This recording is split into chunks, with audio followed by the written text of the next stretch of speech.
YCP దారెటు.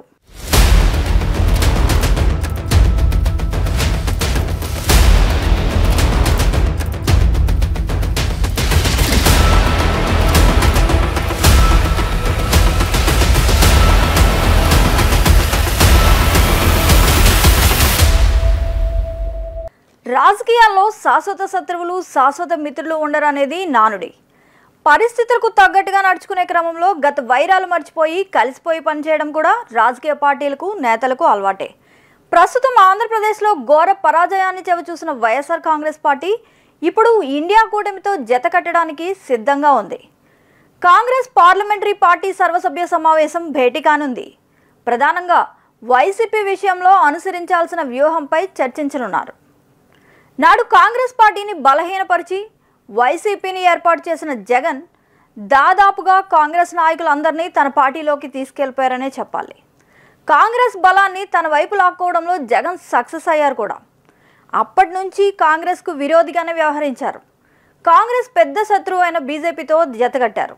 మారిన పరిస్థితుల్లో ఇప్పుడు వైసీపీ అనుకూలంగా రాజకీయాలు లేవు.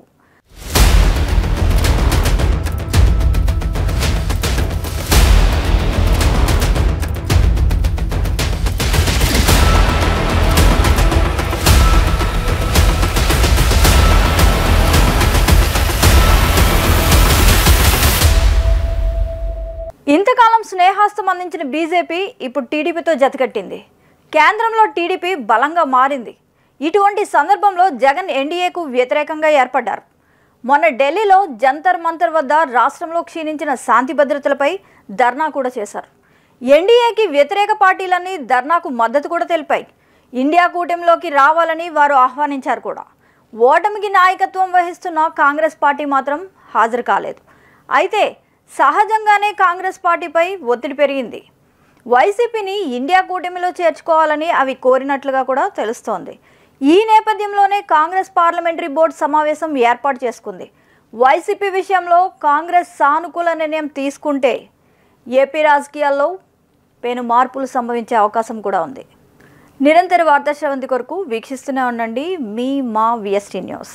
Please subscribe our channel and do like and share.